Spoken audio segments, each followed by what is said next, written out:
Meet Jake, the wallflower. Jake was the definition of a wallflower, quiet, observant, content to blend into the background. High school hallways were his camouflage, the library his sanctuary.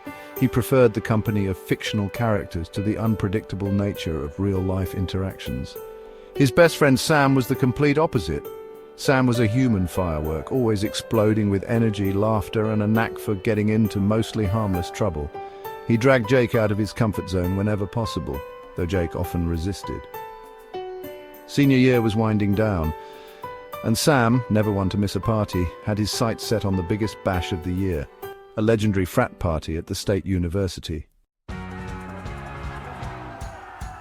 Sam's wild plan, a frat party in disguise. "Dude, you have to come," Sam exclaimed, waving a crumpled flyer in Jake's face. "It's going to be epic." Jake eyed the flyer skeptically. Parties weren't exactly his scene. Sensing his hesitation, Sam dropped a bombshell.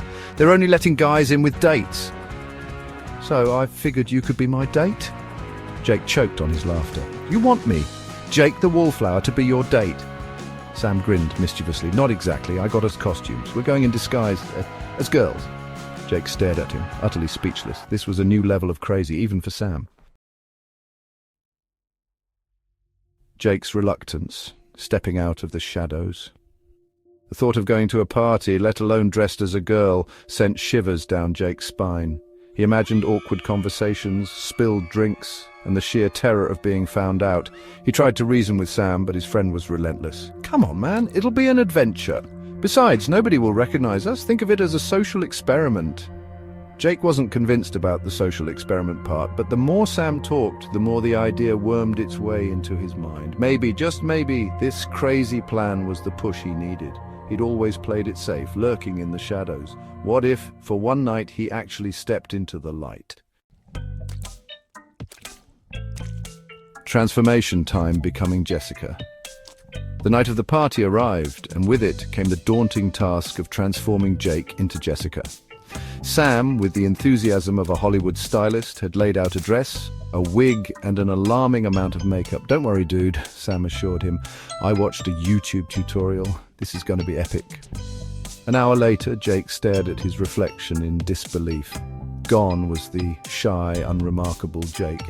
In his place stood Jessica, a surprisingly convincing, if slightly awkward young woman.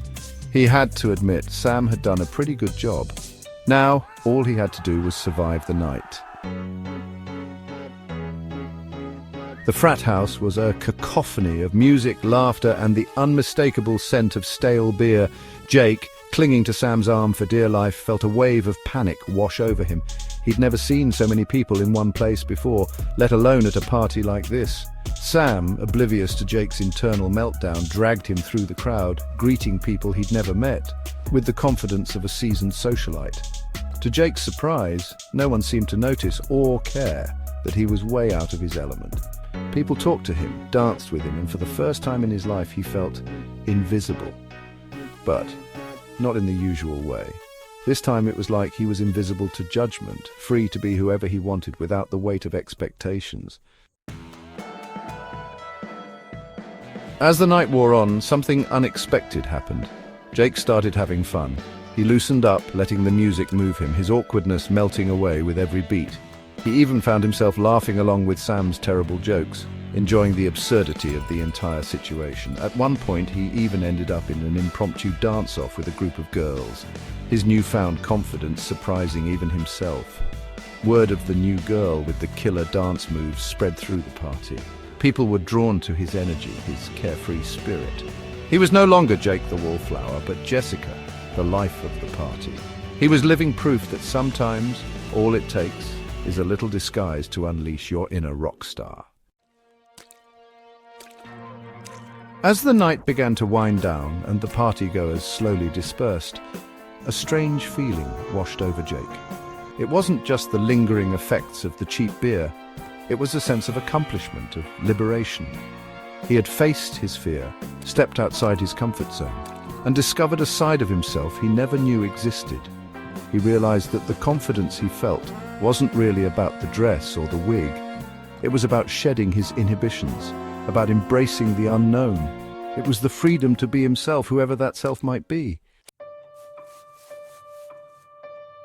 Back in his own clothes, the wig and makeup safely stowed away, Jake stared at his reflection in the mirror. He looked the same, yet somehow different. The shy, hesitant boy was still there, but there was something new in his eyes, a spark of confidence, a hint of mischief. The experience had changed him, subtly but profoundly. He thought about all the people he'd talked to, laughed with, danced with. He'd connected with them, not as Jake the wallflower, but as Jessica, the girl who wasn't afraid to be herself, and in doing so he'd discovered a part of himself he'd never known existed. The Monday after the party, as Jake walked through the halls of his high school, he felt a strange sense of detachment. The same anxieties and insecurities lingered, but they seemed smaller, less significant. He held his head a little higher, his steps a little lighter. He knew he couldn't stay Jessica forever, but he could take the lessons he'd learned, the confidence he'd gained, and apply them to his own life. He could be kinder to himself, more forgiving of his flaws. He could take more chances, embrace the unknown, and maybe, just maybe, find his own way to shine. The experience had been a wild ride, a hilarious detour on the road to adulthood, and Jake, the wallflower who dared to bloom,